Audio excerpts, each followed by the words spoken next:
برادران ملت اسلامیہ، یہ کون نہیں جانتا ہے کہ خورشید رسالت کی جلوہ گری سے پہلے دنیا کی کیا حالت تھی۔ صحرائے عرب میں ہر طرف جہالت کی گھٹا ٹوپ تاریکیاں چھائی ہوئی تھی۔ انسانوں نے آدمیت کا پیراہن اتار کر وحشی درندوں کا لبادہ اوڑھ لیا تھا۔ عرب کا تو ناطبہ کا پنجہ مروڑنا فخر محسوس کر رہا تھا۔ زناکاری عام ہو گئی تھی، شراب نوشی داخل تہذیب تھی۔ انسان انسان کا دشمن، قبیلے قبیلے کا دشمن، باپ اولاد کا دشمن، تکبر، رغبت و غرور، حسد و کینہ ہر طرف دور دورہ تھا۔ بیواؤں پر مظالم توڑے جا رہے تھے، یتیموں پر غاصبانہ حملہ کیا جا رہا تھا، انہیں بے گھر و بے در کیا جا رہا تھا۔ ایسے تاریک ماحول میں کوئی ان کی فریاد سننے والا نہیں، کوئی عدل گستر کوئی فریاد سننے نہیں۔ عورتوں کا حال تو اور ناگفتہ بد تھا، وہ صرف نازک بازار کا سودا سمجھی جاتی تھی، معاشرے میں کوئی ان کا مقام نہیں تھا۔ بچیاں زندہ گور کر دی جاتی تھی، ظالموں کا سینہ شاید پتھروں سے زیادہ سخت اور چٹان سے بھی زیادہ مضبوط تھا۔ عرب کا وہ بھیانک ماحول نگاہوں کے سامنے لائیے، واللہ واقعہ سننے سے دل کانپ جاتا ہے، جسم کے رونگٹے کھڑے ہو جاتے ہیں جب ایک باپ اپنی چھوٹی بچی کو گود میں لے کر مقتل اور مدفن کی طرف بڑھتا ہے۔ وہ نوزاد سید ننھی سی بچی اپنے باپ کی گود میں کھیلتی مچلتی اور ہمکتی ہے، وہ پیار چاہتی ہے، اس کے ہونٹ پیار کے پیاسے ہیں، اس کے رخسار پیار کے متمنی ہے، اس کا سینہ پیارے بھیج جانے کے لیے دھڑکتا ہے۔ وہ باپ کا انگوٹھا مخزن شیر سمجھ کر چوسنا چاہتی ہے، وہ تو باپ کی گود میں ہے، اسے تو انتظار ہے باپ کی الفت و محبت کا، شفقت اور پیار کا۔ اس ننھی بچی کو کیا معلوم کہ باپ کی گود پیار و محبت کے لیے نہیں، تھپکیاں اور لوریاں سنانے کے لیے نہیں، بلکہ اسے زندہ گور کرنے کے لیے ہے۔ ننھی منی صورت والی گڑیا ایک دن زندہ دفن ہونے جا رہی ہے۔ اپنے آپ کو باپ کی گود سے زمین کی گود میں پا کر اس کا ننھا سا احساس جاگ اٹھتا ہے، اوپر سے مٹی گرتی ہے، وہ رونے لگتی ہے، چلانے اور بلبلانے لگتی ہے، زبان حال وقار سے فریاد کرتی ہے، ابا میں نے تمہارا کیا بگاڑا ہے، تم مجھے مٹی تلے کیوں دفن کر رہے ہو؟ ظالم دیکھ تو صحیح، تمہاری صورت سے میں کس قدر ملتی جلتی ہوں، کتنی معصوم، کتنی بھولی اور کتنی پیاری لگتی ہوں۔ آہ مجھے گود لے لے، مجھ کو پیار کر، مجھ کو بوسہ دے، ماں کہاں ہو تم، مجھے تمہاری شفیق گود چاہیے، میرا منہ تمہاری چھاتیوں کے لیے کھلا ہے۔ ظالم یہ مٹی خدایا تو ہی دیکھ کہ تو نے اس لیے پیدا کیا ہے، کہ تو نے اس لیے بنایا ہے، تو ہی انصاف کر، اس میں میرا کیا قصور ہے؟ پروردگار عالم تو دیکھ رہا ہے، کیوں نہیں آسمان پھٹ جاتا ہے، کیوں نہیں زمین شق ہو جاتی ہے، روح زمین کا تختہ کیوں نہیں الٹ جاتا ہے، تو نظام کائنات درہم برہم نہیں ہو جاتا ہے۔ اف یہ ظلم و ستم، یہ استبدال اور آخری چیخ کے ساتھ اس کی آواز، اس کی فریاد، اس کا نالہ، اس کا شیوں ہمیشہ کے لیے ختم ہو جاتا ہے اور کائنات خون کے آنسوؤں میں شرابور ہو جاتی ہے۔ ایسے ماحول میں ہمارے آقا و مولا حضور تاجدار مدینہ صلی اللہ علیہ وسلم اس ادا سے جلوہ بار ہوئے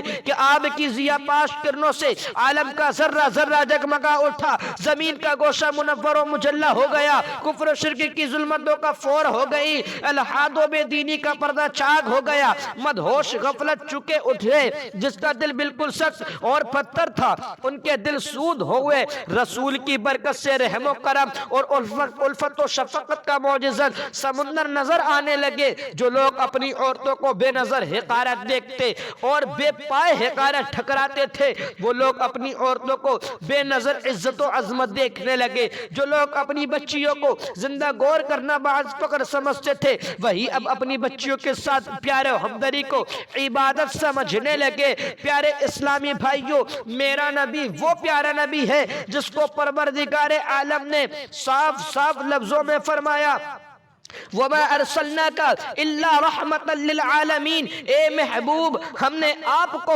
سارے جہان کے لیے رحمت بنا کر بھیجا ہے۔ وہ اپنوں کے لیے رحمت، دوسروں کے لیے رحمت، دوستوں کے لیے رحمت، فرشتوں کے لیے رحمت، عورتوں کے لیے رحمت، مردوں کے لیے رحمت، بچوں کے لیے رحمت، جوانوں کے لیے رحمت، بوڑھوں کے لیے رحمت، یتیموں کے لیے رحمت، مظلوموں کے لیے رحمت، بیواؤں کے لیے رحمت، زندہ گور ہونے والی بچیوں کے لیے رحمت، بے کسوں کے لیے رحمت، بے بسوں کے لیے رحمت، جب پھر انسان کے ہر طبقے کے لیے رحمت، گوروں کے لیے رحمت، کالوں کے لیے رحمت، سرمایہ داروں کے لیے رحمت، مزدوروں کے لیے رحمت، مشرق والوں کے لیے رحمت، مغرب والوں کے لیے رحمت، سب کے لیے رحمت بن کر تشریف لائے ہیں۔ وما ارسلناک الا رحمتا للعالمین، اے محبوب ہم نے آپ کو سارے جہان کے لیے رحمت بنا کر بھیجا ہے، اس میں کوئی شک کی گنجائش نہیں ہے، کیونکہ پروردگار عالم نے فرمایا ہے یہ کلام مقدس ہے، یہ قرآن مجید ہے۔ جب آپ قرآن شریف شروع کریں گے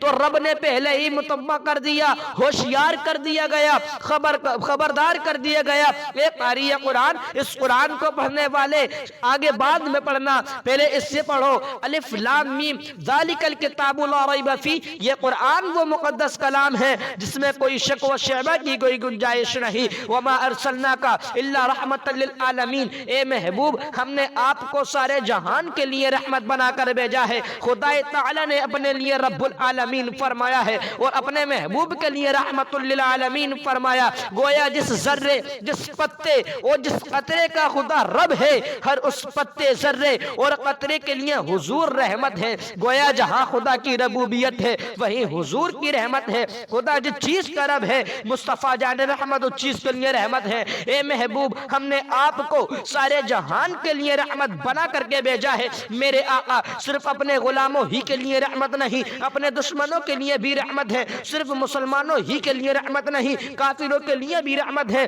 تاریخ اس امر پر شاہد ہے کہ کافروں نے آپ کو بے حد تکلیفیں دی، ایذائیں پہنچائی، مگر مصطفیٰ جان رحمت نے کبھی بھی ان کے لیے بد دعا نہ فرمائی، بلکہ ہمیشہ ان کی ہدایت کے لیے دعا فرماتے رہے۔ یہاں پر غور کرنے کا مقام یہ ہے کہ مصطفیٰ جان رحمت جب اپنے دشمنوں پر اس طرح رحم و کرم کی بارش برسا سکتے ہیں تو پھر اپنے غلاموں پر کس قدر شفقت و رحمت فرماتے ہوں گے۔ پیارے اسلامی بھائیوں، ہماری زندگی، ہماری تجارت، ہماری زراعت، ہماری نجات، ہماری مغفرت سب کے سب حضور مکرم صلی اللہ تعالی علیہ وسلم ہی کے صدقہ طفیل میں ہے، بلکہ ہمارا ایمان ہے کہ ہمیں جو کچھ ملا ہے اور جو کچھ ملے گا حضور ہی کے صدقے میں ملا ہے اور انہی کے صدقے میں ملے گا، اور اسی خزانہ رحمت سے ملا ہے جس خزانہ رحمت میں کوئی کمی نہیں ہے۔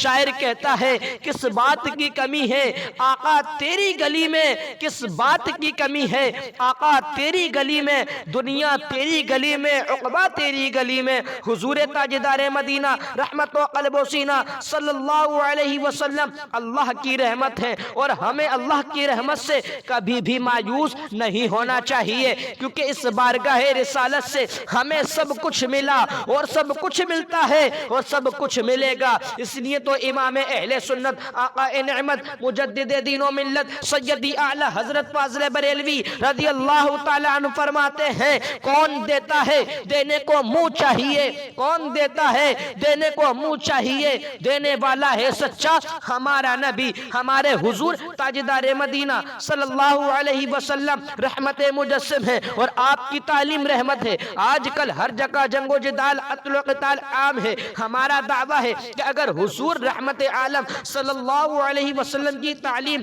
رحمت اور ارشاد پاک پر عمل کیا جائے تو یہ ساری برائیاں ختم ہو جائیں گی۔ آقا نے فرمایا تھا اے لوگو اپنے درمیان سلام کی رسم عام کرو۔ میں پوری ذمہ داری سے عرض کر رہا ہوں کہ حضور تاجدار مدینہ صلی اللہ علیہ وسلم کا یہی ارشاد اگر اپنا لیا جائے تو معاشرے کی ساری خرابیاں دور ہو جائیں گی۔ کتنی اچھی تعلیم ہے، یعنی مسلمان آپس میں ملے تو ایک کہے السلام علیکم اور دوسرا جواب دے وعلیکم السلام ورحمت اللہ وبرکاتہ۔ یہ جملہ تو مختصر سا ہے مگر اس میں امن و سلامتی کا بہت بڑا درس موجود ہے، یعنی سلام کرنے والا، دینے والا، یعنی سلام کرنے والا اپنے بھائی کی عافیت چاہتا ہے کہ اللہ تعالیٰ تیرے دین و دنیا کو سلامت رکھے، میں تیری جان، تیری آبرو اور تیرے مال کی حرمت تسلیم کرتا ہوں۔ اس کے جواب میں دوسرا بھائی بھی کہتا ہے میں تیری جان و مال کی خیر چاہتا ہوں۔ گویا السلام علیکم اور وعلیکم السلام دو مسلمان بھائیوں میں امن و امان کے ساتھ رہنے کا معاہدہ ہوتا ہے،